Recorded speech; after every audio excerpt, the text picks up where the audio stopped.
ಕರ್ತನಲ್ಲಿ ನನ್ನ ಆತ್ಮೀಯ ಸ್ನೇಹಿತರೆ, ದೇವರು ಈ ದಿನ ಮಾತಾಡ್ತಿರೋಂಥ ಆತನ ವೇದವಾಕ್ಯ ಲೂಕನು ಬರೆದ ಶುಭವಾರ್ತೆ 5ನೇ ಅಧ್ಯಾಯದಲ್ಲಿ 17ನೇ ವಾಕ್ಯದಿಂದ ನಾವು ನೋಡ್ತೇವೆ. ಆತನು ಒಂದಾನೊಂದು ದಿನದಲ್ಲಿ ಆತನು ಉಪದೇಶ ಮಾಡುತ್ತಿರಲಾಗಿ ಗಲಿಲಾಯದ ಯೂದಾಯಗಳ ಎಲ್ಲ ಗ್ರಾಮಗಳಲ್ಲಿ ಯೆರೂಸಲೇಮಿನಿಂದಲೂ ಬಂದಿದ್ದ ಫರಿಸಾಯರು ನ್ಯಾಯಶಾಸ್ತ್ರಿಗಳು ಆತನ ಹತ್ತಿರ ಕೂತುಕೊಂಡಿದ್ದರು. ಗುಣ ಮಾಡುವುದಕ್ಕೆ ಕರ್ತನ ಶಕ್ತಿ ಆತನಲ್ಲಿತ್ತು. ಹೀಗಿರುವಲ್ಲಿ ಕೆಲವು ಮಂದಿ ಗಂಡಸರು ಒಬ್ಬ ಪಾರ್ಶ್ವವಾಯು ರೋಗಿಯನ್ನು ದೋಲಿಯಲ್ಲಿ ಹೊತ್ತುಕೊಂಡು ಬಂದರು. ಆದರೆ ಅವನನ್ನು ಒಳಗೆ ತೆಗೆದುಕೊಂಡು ಹೋಗಿ ಆತನ ಮುಂದೆ ಇಡಬೇಕೆಂದು ಪ್ರಯತ್ನಿಸಿದರು.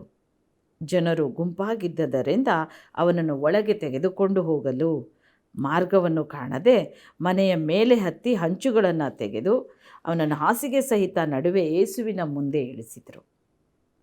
ಆತನು ಅವರ ನಂಬಿಕೆಯನ್ನು ನೋಡಿ, ಅಪ್ಪ, ನಿನ್ನ ಪಾಪಗಳು ಕ್ಷಮಿಸಲ್ಪಟ್ಟಿವೆ ಅಂದನು.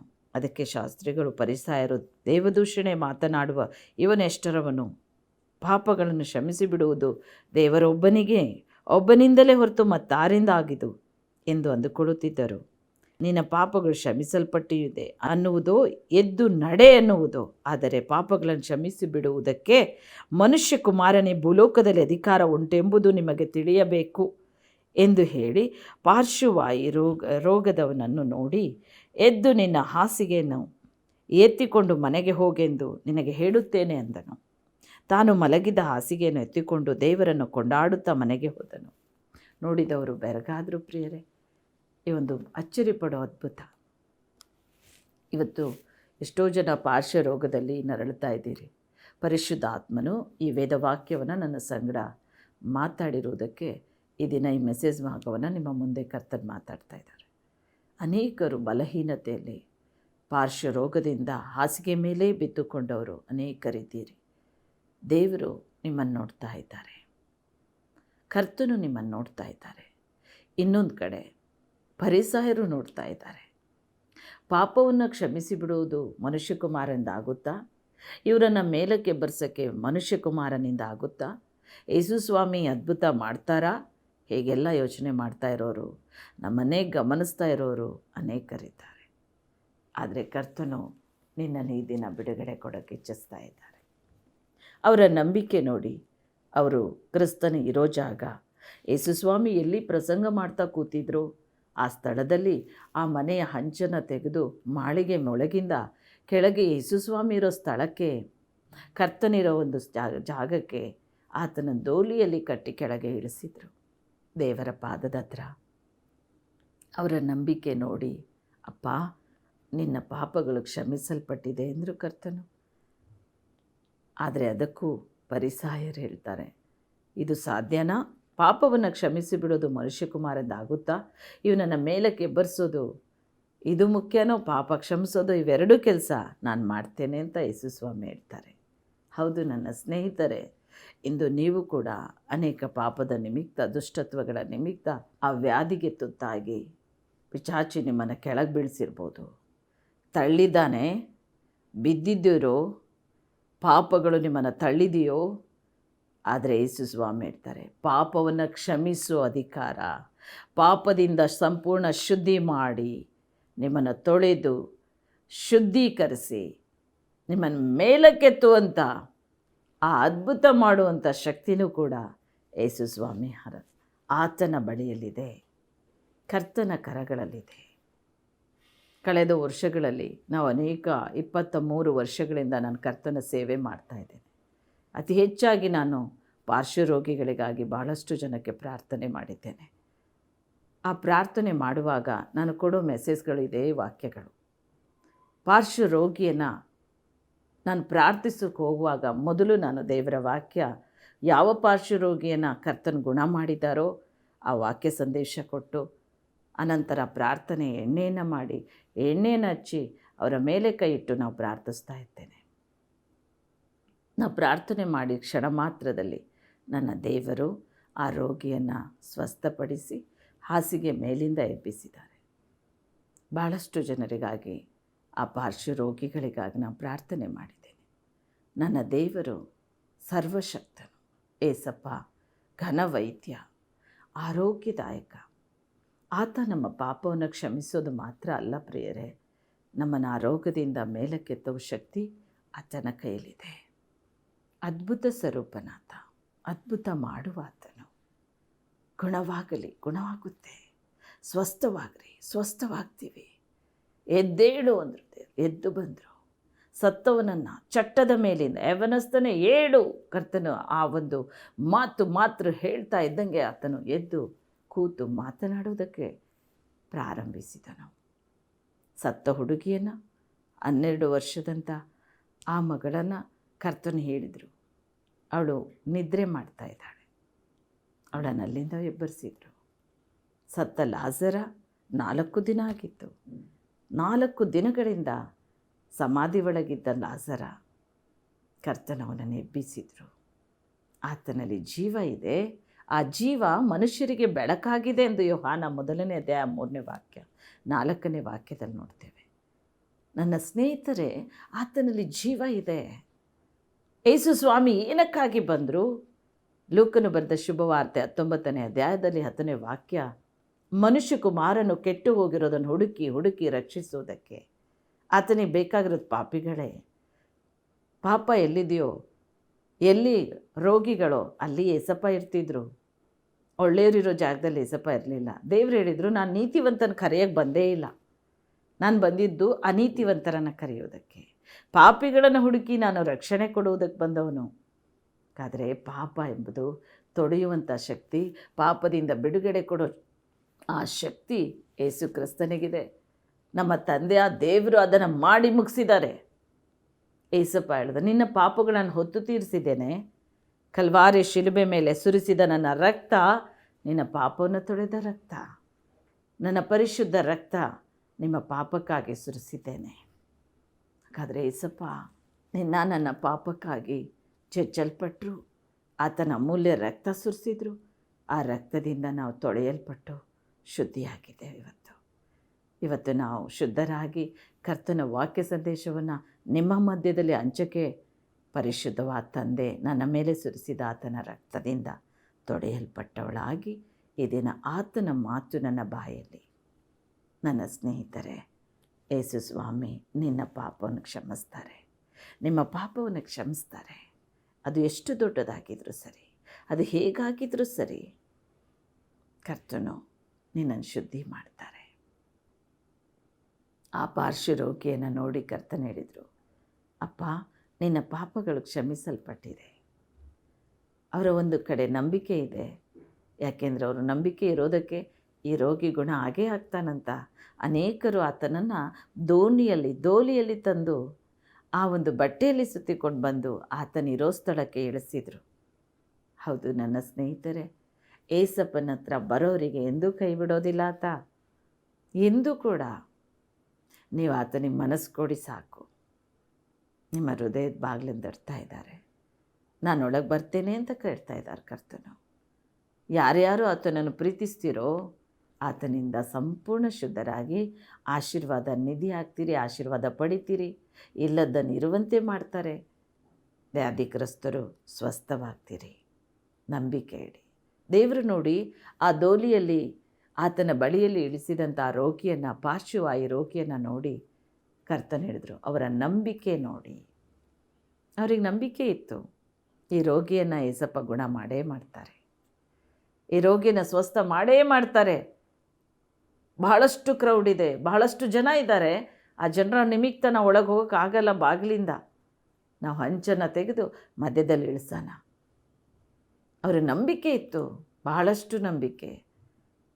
ನಾವು ಈ ರೋಗಿಯನ್ನು ಯೇಸುಸ್ವಾಮಿಯ ಬಳಿ ತಗೊಂಡು ಹೋದರೆ ಖಂಡಿತ ಇವನು ಎದ್ದೇಳ್ತಾನೆ, ಖಂಡಿತ ಇವನು ಗುಣ ಆಗ್ತಾನೆ, ನಿಶ್ಚಯವಾಗಿ ಇವನು ಎದ್ದು ನಡೀತಾನೆ. ಅವರ ನಂಬಿಕೆ ಇತ್ತು. ಆ ನಂಬಿಕೆಯಿಂದಲೇ ಅವರು ಹಂಚನ್ನು ತೆಗೆದು ಮಧ್ಯದಲ್ಲಿ ಯೇಸುಸ್ವಾಮಿ ಇರೋ ಸ್ಥಳದಲ್ಲಿ ತಂದು ಅದು ರೋಗಿಯನ್ನು ಇಟ್ಟರು. ಆ ಪಾರ್ಶ್ವ ರೋಗಿಯನ್ನು ನೋಡಿ ಕರ್ತನೆ ಹೇಳಿದ, ಅಪ್ಪ ನಿನ್ನ ಪಾಪಗಳು ಕ್ಷಮಿಸಲ್ಪಟ್ಟಿವೆ. ಆದಾಗ ಪರಿಸರ ಏನು ಹೇಳ್ತಾರೆ, ಪಾಪವನ್ನು ಕ್ಷಮಿಸೋ ಅಧಿಕಾರ ಈತನಿಗಿದೆಯೋ? ಇವತ್ತು ಅನೇಕರು ನಿಮ್ಮ ಬಗ್ಗೆ ಮಾತಾಡ್ತಾರೆ, ಇವರು ಯೇಸುಸ್ವಾಮಿ ನಂಬಿದ್ದಾರೆ, ಪ್ರಾರ್ಥನೆ ಮಾಡ್ತಾರೆ, ಇಲ್ಲಿ ಇವರು ಪಾಪ ಮಾಡ್ತಾನೇ ಇರ್ತಾರೆ, ನಾವು ನೋಡ್ತಾ ಇದ್ದೇವೆ. ಆದರೆ ನೀವು ಮನಸ್ಸು ಕೊಡಿ, ದೇವರ ಹತ್ರ ಬೇಡ್ಕೊಳ್ಳಿ. ಕರ್ತನಿನ್ನ ಪಾಪವನ್ನು ಕ್ಷಮಿಸಿ ನಿಮ್ಮನ್ನು ಶುದ್ಧಿ ಮಾಡಿ ನಿಮ್ಮನ್ನು ಯಾವ ಸ್ಥಿತಿಯಲ್ಲಿದ್ದರೂ ಮೇಲಕ್ಕೆ ತತ್ತಾರೆ. ಆತನ ಕೈಲಿ ಆಗುತ್ತೆ. ಇದು ಸಿಂಪಲ್. ಇದು ಭಾಳ ಸರಳ, ಭಾಳ ಚಿಕ್ಕ ಕೆಲಸ ಇದು. ಯೇಸಪ್ಪಂಗೆ ಸೃಷ್ಟಿ ಮಾಡಿರೋನಿಗೆ ಸೃಷ್ಟಿ ಅಂಗಗಳೆಲ್ಲ ಸರಿಪಡಿಸೋಕ್ಕೆ ಬರುತ್ತೆ. ನಾವು ನೋಡ್ತೇವೆ, ಒಂದು ಉದಾಹರಣೆಗಾಗಿ ನಾವು ನೋಡುವಾಗ ಒಂದು ಬೈಕ್ ಕೂಡ ಕೆಟ್ಟು ಹೋದಾಗ ಬೈಕ್ ರಿಪೇರಿಗೆ ತೊಗೊಂಡು ಹೋಗ್ಬಿಡ್ತೇವೆ. ಆ ರಿಪೇರಿ ಮಾಡೋನ ಭಾಳ ಚೆಂದ ಗೊತ್ತವನಿಗೆ. ಎಲ್ಲ ಪಾರ್ಟ್ಸ್ಗಳು, ಎಲ್ಲ ಸ್ಪೇರ್ಸ್ಗಳು ಕ್ಲೀನಾಗಿ ಜೋಡಣೆ ಮಾಡಿ ರಿಪೇರಿ ಮಾಡಿ ನಮ್ಮ ಕೈ ಕೊಡ್ತಾನೆ. ಅವನು ಬಿಲ್ ತಗೊತಾನೆ. ದೇವ್ರು ಹೇಳ್ತಾರೆ ಯೋಹನ ಪತ್ರಿಕೆ 1ನೇ ಅಧ್ಯಾಯದಲ್ಲಿ 1:2-3 ನಾನಿಲ್ಲದೆ ಯಾವುದೂ ಸೃಷ್ಟಿಯಾಗಿಲ್ಲ, ಸಮಸ್ತ ಆತನಿಂದ ಸೃಷ್ಟಿಯಾಗಿದೆ. ಸೃಷ್ಟಿ ಮಾಡಿರೋನ ಕೈಯಲ್ಲಿ ನಿಮ್ಮನ್ನು ಒಪ್ಪಿಸುವಾಗ ಯಾವ ಅಂಗ ಏನಾಗಿದ್ರು, ಯಾವ ಅಂಗ ಬಿದ್ದೋಗಿದ್ರು, ಯಾವ ಅಂಗ ಕೆಲಸ ಮಾಡ್ತಿಲ್ಲ ಅಂದರೂ ಆ ಸೃಷ್ಟಿ ಮಾಡಿರೋನಿಗೆ ಜೋಡಣೆ ಮಾಡೋಕ್ಕೆ ಬರುತ್ತೆ, ಅದನ್ನು ಸರಿಪಡಿಸೋಕ್ಕೆ ಬರುತ್ತೆ. ಆತನ ಕೈಲಿ ಮೊದಲು ನಿಮ್ಮನ್ನು ಒಪ್ಪಿಸ್ರಿ ನಿಮ್ಮನ್ನು. ಎಷ್ಟು ದಿನ ತಡೆಯಾಗಿರ್ತೀರಿ? ಎಷ್ಟು ದಿನ ನಿಮ್ಮ ದೇವರಿಂದ ದೂರವಾಗಿರ್ತೀರಿ? ಇಂದು ಕರ್ತನೇ ನನ್ನ ಪಾಪವನ್ನು ಕ್ಷಮಿಸಿ ಬಿಡು. ಯಾರು ಏನಾದರೂ ಹೇಳಲಿ, ಯಾರಾದರೂ ನಿನ್ನ ಬಗ್ಗೆ ಮಾತಾಡಲಿ, ಅದು ಗೊತ್ತಿಲ್ಲ. ನನ್ನ ದೇವರೇ, ನಾನೊಂದು ಪಾಪಿ, ನನಗೆ ಕ್ಷಮಿಸ್ಬಿಡಪ್ಪ, ದೇವ್ರಿಗೆ ಸಮರ್ಪಣೆ ಮಾಡು. ಆ ಪಾರ್ಶ್ವವಾಯು ರೋಗಿ ಆತನು ಕೂಡ ಹರಕೆ ಮಾಡುವಷ್ಟು ಕೂಡ ಇಲ್ಲ. ಆದರೂ ಕರ್ತನೆ ಹೇಳ್ತಾರೆ, ಅಪ್ಪ ನಿನ್ನ ಪಾಪಗಳು ಕ್ಷಮಿಸಲ್ಪಟ್ಟಿದೆ, ಆ ಅಧಿಕಾರ ನನಗಿದೆ, ನಾನು ಕ್ಷಮಿಸ್ತೇನೆ. ನಿನ್ನನ್ನು ಎದ್ದು ನಡೆದಾಡೋ ಶಕ್ತಿ ಕೊಡು. ಆ ಶಕ್ತಿ ಕೂಡ ನನ್ನಲ್ಲಿದೆ. ಯೇಸು ಸ್ವಾಮಿ ಹೇಳ್ತಾರೆ, ಎದ್ದು ನಡೆ. ಆ ರೋಗಿ ಕ್ಷಣ ಮಾತ್ರದಲ್ಲಿ ಆ ಅದ್ಭುತ ಹೊಂದ್ಕೊಂಡು ಎದ್ದು ನಡೀತಾ ಇದ್ದಾನೆ, ಕೊಂಡಾಡ್ತಾ ಇದ್ದಾನೆ ಕರ್ತನನ್ನು. ಆತ ಬಂದಿದ್ದೆಲ್ಲಿಂದ? ಅಂಚಿನ ಮಾಳಿಗೆ ಮೇಲಿಂದ ಹಂಚು ತೆಗೆದು ಕೆಳಗಿಟ್ಟವರು. ಅವನು ತನ್ನ ಸ್ವತಃ ಕೈಕಾಲ ಮೇಲೆ ನಡ್ಕೊಂಬಂದವರಲ್ಲ, ಪಾಪ ಹೊತ್ತಂಥ ವ್ಯಕ್ತಿ. ಆದರೆ ಏಸಪ್ಪ ಆತನನ್ನು ಪಾಪ ಕ್ಷಮಿಸಿ ಅವನನ್ನು ಸ್ವಸ್ಥಪಡಿಸುವಾಗ, ಅವನು ಗುಣ ಹೊಂದಿದ ಮೇಲೆ ಎಲ್ಲರೂ ನೋಡ್ತಾ ಇದ್ದಂಗೆ ಅದೇ ಬಾಗಿಲಿಂದ ಹೋಗ್ತಾನೆ. ಅವನು ಮಾಳಿಗೆಯಿಂದ ಹೋಗಲಿಲ್ಲ, ಬಾಗಿಲಿಂದ ಹೋಗ್ತಾ ಇದ್ದಾನೆ. ಆತ ನಡೆಯುತ್ತಾ ಕುಣಿಯುತ್ತಾ ಕರ್ತನನ್ನು ಮಹಿಮೆ ಪಡಿಸ್ತಾ ಹೋದ. ಜನರು ಆಶ್ಚರ್ಯಪಟ್ಟರು. ನನ್ನ ಸ್ನೇಹಿತರೆ, ಏಸಪ್ಪನ ಕೈಲಿ ಆ ಶಕ್ತಿ ಇದೆ, ಆತ ಮಾಡ್ತಾರೆ. ನಂಬು. ಮೊದಲನೇದಾಗಿ ನಂಬು. ಎರಡನೇದಾಗಿ ನಿನ್ನ ಪಾಪ ಇವತ್ತು ಕ್ಷಮಿಸಲ್ಪಡುತ್ತೆ. ಮೂರನೇದಾಗಿ ನೀನು ಎದ್ದು ನಡೀತೀಯ. ಏಸಪ್ಪ ನಿಂಗೆ ಅದ್ಭುತ ಮಾಡ್ತಾ ಇದ್ದಾರೆ ಇವತ್ತು. ಕಾಲುಗಳಾಗ್ತಿಲ್ವೋ? ಆ ಕಾಲುಗಳಿಗೆ ಶಕ್ತಿ ಕರ್ತನ ಕೊಡ್ತಾರೆ. ಕೈಗಳಾಗ್ತಾ ಇಲ್ವೋ? ನಿನ್ನ ಕೈಗಳಿಗೆ ಶಕ್ತಿಯನ್ನು ದೇವರು ತುಂಬ್ತಾರೆ. ಸೋತವನಿಗೆ ತ್ರಾಣ, ನಿರ್ಬಲನಿಗೆ ಬಹುಬಲ ಕೊಡೋ ದೇವರು ಆತ. ಬಲದಿಂದ ತುಂಬ್ತಾರೆ. ಶರೀರದ ಎಲ್ಲ ಅಂಗಗಳು ಕೆಟ್ಟು ಹೋಗಿದೆ, ನೀನು ಸಾಧ್ಯನೇ ಇಲ್ಲ, ಉಳಿಯೋಕ್ಕೆ ಸಾಧ್ಯನೇ ಇಲ್ಲ ಅಂತ ಡಾಕ್ಟ್ರ್ ಹೇಳಿ ಕಳಿಸಿದಾರೋ? ಎಲ್ಲ ರಿಪೋರ್ಟ್ ನೋಡಿ ಕಣ್ಣೀರಿಡ್ತಾ ಇದ್ದೀರಾ? ಏಸಪ್ಪ ಇವತ್ತು ಹೇಳ್ತಾರೆ, ನಾನು ನಿನ್ನ ಪಾಪವನ್ನು ಹೊತ್ತು ತೀರಿಸಿದ್ದೇನೆ. ನಿನ್ನ ಅಂಗಾಂಗಗಳನ್ನು ನನ್ನ ಅಂಗೈಯಲ್ಲಿ ಚಿತ್ರಿಸಿದ್ದೇನೆ. ಆ ಅಂಗಾಂಗ ನಾನು ಸರಿಪಡಿಸ್ತೇನೆ, ನಾನು ಗುಣ ಮಾಡ್ತೇನೆ. ಮನಸ್ಸು ಕೊಡಿ, ಕರ್ತನಿಗೆ ಮನಸ್ಸು ಕೊಡಿ. ನಂಬಿ. You believe. ನಂಬಿ. ಮೊದಲು ನಂಬಿಡು. ನಾನು ನನ್ನ ತಾಯಿ ಹೇಳ್ತಾಯಿದ್ರು, ಯೇಸು ಸ್ವಾಮಿ ನಂಬಿದ್ದೀರಾ ಅಂತ ನಮಗೆ ಭಾಳಷ್ಟು ಜನ ಕೇಳೋರು. ನಾವು ನಂಬಿರೋದಾ? ನಾವು ತುಂಬ ನಂಬಿದ್ದೀವಿ ಅಂತಿದ್ದು. ಮತ್ತೇನೆ, ನಾವು ಬದುಕಿದ್ರು ಕ್ರಿಸ್ತನವರು, ಸತ್ತರೂ ಕ್ರಿಸ್ತನವರು ಅಂತ ಹೇಳ್ತಿದ್ದು. ಎಲ್ಲಿ ಹೋದರು? ಇವತ್ತು ಕೂಡ ಅದೇ ಹೇಳ್ತೇವೆ. ನಾವು ಬದುಕಿದ್ರು ಕ್ರಿಸ್ತನವರು, ಸತ್ತರೂ ಕ್ರಿಸ್ತನವರು. ನನ್ನ ತಾಯಿ ನಾನು ಧೈರ್ಯವಾಗಿ ಹೇಳ್ತಾಯಿದ್ದು. ಹೌದು ನನ್ನ ಸ್ನೇಹಿತರೆ, ಅಷ್ಟು ನಂಬಿಕೆ ಈಗಲೂ ಕೂಡ ನಮ್ಮಲ್ಲಿ ಅದೇ ನಂಬಿಕೆ ಇದೆ. ದೇವರು ನಮ್ಮ ಸಂಗಡನೇ ಇರ್ತಾರೆ. ಆ ಪಾಪದ ಲೋಕದಲ್ಲೇ ಏಸಪ್ಪ ಜೀವಿಸ್ತಾ ಇದ್ರು. ಹಾಗೆ ನಾವು ಕೂಡ ಅನೇಕ ಪಾಪಿಗಳ ಮಧ್ಯದಲ್ಲೇ ಇದ್ದೇವೆ. ಯೆಶಾಯ ಒಬ್ಬ ಪ್ರವಾದಿ ಆಗಬೇಕಾದ್ರೆ ಅವನು ಹೇಳ್ತಾನೆ, ನಾನು ಹೊಲಸು ತುಟಿಯೋನು ದೇವರೇ, ಹೊಲಸು ಹೊಲಸು ಮಾತಾಡೋ ಜನರ ಮಧ್ಯದಲ್ಲಿ ವಾಸ ಮಾಡ್ತಾ ಇದ್ದೇನೆ. ಆದರೆ ಅವನ ತುಟಿ ಹೊಲಸಾದ ಅವನ ತುಟಿಯನ್ನು ದೇವರು ಶುದ್ಧಿ ಮಾಡಲಿಲ್ವಾ? ಯೆಶಾಯ ಆ ಹೊಲಸು ತುಟಿಯವನು, ಹೊಲಸು ನಡತೆಯವ್ರ ಮಧ್ಯದಲ್ಲಿರೋನನ್ನು ಶುದ್ಧಿ ಮಾಡಲಿಲ್ಲ, ಅವನ ಪಾಪವನ್ನು ತೊಳಿಲಿಲ್ವಾ ದೇವರು? ಆ ಯೆಶಾಯನನ್ನು ದೊಡ್ಡ ಪ್ರವಾದಿಯಾಗಿ ದೇವರು ಮಾಡಲಿಲ್ವಾ? ಹಾಗೆ ನಿನ್ನನ್ನು ಹಾಗೆ ಮಾಡ್ತಾರೆ ಕರ್ತನು. ಯಾವ ಪಾಪ ಇರಲಿ ಕರ್ತನ ಕೈಲಿ ಸಾಧ್ಯ. ಅದು ಒಪ್ಪಿಕೊಂಡ ಯೆಶಾಯ, ಪ್ರವಾದಿಯಾದ ಯೆಶಾಯ ಒಪ್ಪಿಕೊಂಡ. ಪ್ರವಾದಿ ಆಗೋಕ್ಕಿಂತ ಮುಂಚೆ ಆತ ಒಬ್ಬ ಪಾಪಿ, ನಾನೊಂದು ಪಾಪಿ ಕರ್ತನೆ ಅಂತಾನೆ. ಭಾಳ ಹೊಲಸು ಮಾತಾಡ್ತೇನೆ, ಹೊಲಸು ತುಟಿಯವ್ರ ಮಧ್ಯದಲ್ಲಿದ್ದೇನೆ. ಆ ಹೊಲಸು ತುಟಿಯನ್ನು ದೇವರು ಶುದ್ಧಿ ಮಾಡಿದರು. ಅದೇ ಬಾಯಲ್ಲಿ ಪ್ರವಾದನೆ ನುಡಿಗಳು ಬಂತು. ಕ್ರಿಸ್ತನ ಜನನದ ಬಗ್ಗೆ, ಒಬ್ಬ ಕನ್ನಿಕೆ ಹುಡ್ತಾಳೆ, ಅವಳು ಗರ್ಭವತಿ ಆಗ್ತಾಳೆ, ಅದರಳು ಶಿಶುವನ್ನು ಆ ಗರ್ಭದಲ್ಲಿ ಶಿಶು ಉಂಟಾಗುತ್ತೆ. ಅದು ದಾವೀದನ ಬುಡದಿಂದ ಹುಟ್ಟಿದ ಚಿಗುರು, ಅದರ ಮೇಲೆ ಆಡಳಿತ, ಬಾಹುವಿನ ಮೇಲೆ ಆಡಳಿತ ಇದೆ ಎಂಬುದಾಗಿ ಪ್ರವಾದಿಸ್ತಾನೆ. ಯೇಸು ಸ್ವಾಮಿ ಬಗ್ಗೆನೇ ಆ ಪ್ರವಾದಿಯ ಬಾಯಲ್ಲಿ ಪ್ರವಾದನೆ ಬಂತು. ನೋಡಿ ನನ್ನ ಸ್ನೇಹಿತರೆ, ಎಂಥ ಹೊಲಸು ನಡತೆಯವನು ಹೇಗೆ ಬದಲಾದ, ದೊಡ್ಡ ಪ್ರವಾದಿಯಾದ. ಈ ದಿನ ನೀನೇನಾಗಿದೆಯೋ ದೇವರು ನಿನ್ನನ್ನು ಬದಲಾಯಿಸ್ತಾರೆ, ಬದಲಾವಣೆ ಕೊಡ್ತಾರೆ. ಮನಸ್ಸು ಕೊಡು, ನಂಬಿಕೆ ಇಡು. ಏಸಪ್ಪ ಇರೋದು ನಿಶ್ಚಯ, ದೇವರಿರೋದು ನಿಶ್ಚಯ, ದೇವರು ಅದ್ಭುತ ಮಾಡೋದು ನಿಶ್ಚಯ. ದೇವರು ಖಂಡಿತವಾಗಿಯೂ ನಿನ್ನನ್ನು ಆಶೀರ್ವದಿಸ್ತಾರೆ, ನಿಜವಾಗಲೂ. ಇವತ್ತು ಆತನ ಮಾತು ನಂಬು, ನಂಬಿಕೆ ಇಡು ಮೊದಲು. ಎರಡನೇದಾಗಿ ನಿನ್ನ ಪಾಪ ಇವತ್ತು ದೇವರ ಶುದ್ಧಿ ಮಾಡ್ತಾ ಇದ್ದಾರೆ. ಸೇವೆ ಮಾಡಬೇಕು ಆಸೆ ಇದೆಯಾ? ಪ್ರವಾದನೆ ನುಡಿಬೇಕು ಆಸೆ ಇದೆಯಾ? ನೀನು ದೊಡ್ಡ ಪ್ರವಾದಿಯಾಗಿ ಮಾರ್ಪಡ್ತಿ. ಒಪ್ಪಿಸು. ಅವನು ಹೊಲಸು ಮಾತಾಡ್ತಿದ್ದ, ಇನ್ನು ನಿಮ್ಮ ಒಳಗೆ ಏನೆಲ್ಲ ಪಾಪಗಳಿದೆ ದೇವರಿಗೆ ಒಪ್ಪಿಸ್ರಿ. ಕರ್ತನ ಶುದ್ಧಿ ಮಾಡ್ತಾರೆ. ಇವತ್ತು ನಿನ್ನನ್ನು ದೊಡ್ಡ ವ್ಯಕ್ತಿಯಾಗಿ ಮಾಡ್ತಾರೆ, ಮೇಲಕ್ಕೆತ್ತಾ ಇದ್ದಾರೆ. ಪಾಪ ಕೆಳಗೆ ದಬ್ಬುತ್ತೆ ಪ್ರಿಯರೇ. ಪಾಪ ಕೊಡೋ ಸಂಬಳ ಲಾಸ್ಟಲ್ಲಿ ಮರಣ. ಇಲ್ಲ, ಆ ಮರಣನ ಜಯಿಸಿ ಎದ್ದು ಬಂದು ಮೃತ್ಯುಂಜಯ ಏಸಪ್ಪ, ಆತನ ಬಳಿ ಬರ್ರಿ. ಈ ದಿನ ದೇವರು ನಿಮ್ಮನ್ನು ಪಾರ್ಶ್ವ ರೋಗದಿಂದ, ಅದೃಷ್ಟ ವ್ಯಾಧಿಯಿಂದ, ಬಂಧನದಿಂದ ಬಿಚ್ಚಿ ಬಿಡುಗಡೆ ಕೊಟ್ಟು ಆರೋಗ್ಯದಿಂದ ಮೇಲಕ್ಕೆತ್ತಾ ಇದ್ದಾರೆ. ಪ್ರಾರ್ಥನೆ ಮಾಡೋಣ. ಪ್ರೀತಿಯುಳ್ಳ ತಂದೆಯ ದೇವರೇ, ಸ್ವಾಮಿ, ಯಾರ್ಯಾರು ನನ್ನ ಸಂಗಡ ಸೇರಿ ಪ್ರಾರ್ಥಿಸ್ತಾ ಇದ್ದಾರೋ, ಬಲಹೀನರಾಗಿದ್ದಾರೋ, ಪಾರ್ಶ್ವ ರೋಗದಲ್ಲಿ ನರಳುತ್ತಾ ಇದ್ದಾರೋ, ಹಾಸಿಗೆ ಮೇಲೆ ಬಿದ್ದಿದ್ದಾರೋ, ಅವರ ಕೈಲಿ ಏನೂ ಆಗೋದೇ ಇಲ್ಲ ಎಂಬುದಾಗಿ ನರಳುತ್ತಾ ಇದ್ದಾರಪ್ಪ. ಅವರ ಪಾಪಗಳು ಕ್ಷಮಿಸಲ್ಪಡಲಿ ಎಂದು ಕ್ಷಮಿಸಲ್ಪಡಲಿ. ಅವರ ಸಂಪೂರ್ಣವಾಗಿ ಆ ಪಾಪದಿಂದ ಬಿಡುಗಡೆ ಕೊಡು ಏಸಯ್ಯ, ಬಿಡುಗಡೆ ಕೊಡು ಸ್ವಾಮಿ. ಯೇಸುವಿನ ನಾಮದಲ್ಲಿ ನಾನು ಆಜ್ಞಾಪಿಸ್ತಾ ಇದ್ದೇನೆ, ಎಲ್ಲ ಅಂಗಾಂಗಗಳು, ಬಲಹೀನವಾದ ಶರೀರ ಯೇಸುವಿನ ನಾಮದಲ್ಲಿ ಸ್ವಸ್ಥವಾಗಲಿ, ಎದ್ದೇಳಲಿ ಅವರು ಯೇಸುವಿನ ನಾಮದಲ್ಲಿ. Lord, you touch holy spirit, hail master, ಗುಣಪಡಿಸು ಅಯ್ಯ. ನಿನ್ನ ಗುಣಪಡಿಸುವ ಶಕ್ತಿ ಅವರ ಮೇಲೆ ಈಗ ಇಳಿಯುತ್ತಾ ಇರುವುದು ಸ್ತೋತ್ರ.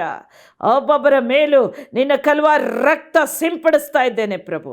ಶುದ್ಧಿ ಮಾಡು, ಎಲ್ಲ ಪಾಪಗಳು ಶುದ್ಧಿಯಾಗಲಿ, ಪಾಪದ ಬಂಧನ ಬೆಚ್ಚಲ್ಪಡಲಿ. ಯೇಸುವಿನ ನಾಮದವರು ಎದ್ದು ನಡೆದಾಡಲಿ ಏಸಯ್ಯ. ಈಗಲೇ ಕರ್ತನೆ, ಅವರ ಕಾಲುಗಳನ್ನು ಸ್ಪರ್ಶಿಸು, ಅವರ ಕೈಗಳನ್ನು ಸ್ಪರ್ಶಿಸು, ಶರೀರದ ಒಳ ಅಂಗಾಂಗಗಳನ್ನು ಸ್ಪರ್ಶಿಸು ಪವಿತ್ರಾತ್ಮನೇ. ಗುಣವಾಗಲಿ, ಸ್ವಸ್ಥವಾಗಲಿ. ಜೀವ ಶ್ವಾಸ ಇಲ್ಲದೆ ಬಿದ್ದಿದ್ದಾರೋ, ಶ್ವಾಸವನ್ನು ಕೊಟ್ಟ ದೇವನು ನೀನು. ನಿನ್ನಲ್ಲಿ ಜೀವ ಉಂಟಪ್ಪ. ಆ ಜೀವ ಮನುಷ್ಯರಿಗೆ ಬೆಳಕಾಗಿದೆ ಪ್ರಭು. ಈಗಲೇ ಅವರಿಗೆ ಬೆಳಕುಂಟಾಗಲಿ, ನಿನ್ನ ಜೀವಾತ್ಮ ಹರಿಯಲಿ ದೇವನೇ. Fill your spirit lord, Jesus name. ಯೇಸುವಿನ ನಾಮದಲ್ಲಿ ಅವರು ಎದ್ದೇಳಲಿ, ಅವರು ಸ್ವಸ್ಥವಾಗಲಿ, ಅವರ ಅದ್ಭುತ ಕಾಣಲಿ. ಮಹಿಮೆಯಿಂದ ಮಹಿಮೆ ಕರ್ತನೆ. ಯಾರ್ಯಾರು ಪಾಪದ ಕಡು ಪಾಪಗಳು ಕರ್ತನೆ ಬಂಧಿಸಲ್ಪಟ್ಟು ನಿನ್ನ ಸೇವೆಯಲ್ಲಿ ಅಡ್ಡಿ ಮಾಡ್ತಾ ಇದೆಯೋ, ದುಷ್ಟ ಪಾಪದ ಕಾರ್ಯಗಳು ಸುಟ್ಟು ಹಾಕು ಪವಿತ್ರಾತ್ಮನೆ. ಅವರು ಎದ್ದು ಪ್ರಕಾಶಿಸಲಿ, ನಿನ್ನ ಸೇವೆ ಮಾಡಲಿ ರಾಜನೇ. ಹೇಗೆ ಕರ್ತನೆ ಯೆಶಾಯನನ್ನು ದೊಡ್ಡ ಪ್ರವಾದಿಯಾಗಿ ಮಾರ್ಪಡಿಸಿದ ದೇವನು ನೀನು.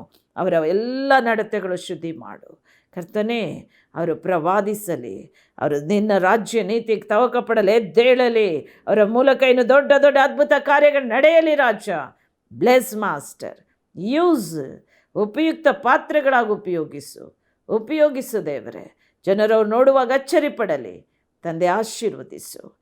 ಈ ದಿನ ಎಲ್ಲ ರೋಗಿಗಳು ಸ್ವಸ್ಥರಾಗಲಿ ಯೇಸುವಿನ ನಾಮದಲ್ಲಿ. ತಂದೆ ನೀನು ಗುಣ ಮಾಡಿದ್ದಕ್ಕಾಗಿ ಸ್ತೋತ್ರ ಪವಿತ್ರ ಆತ್ಮನೇ. Thank you Lord. ಯೇಸುವಿನ ನಾಮದಲ್ಲಿ ಬೇಡಿದ್ದೇವೆ ತಂದೆ, ಆಮೀನ್.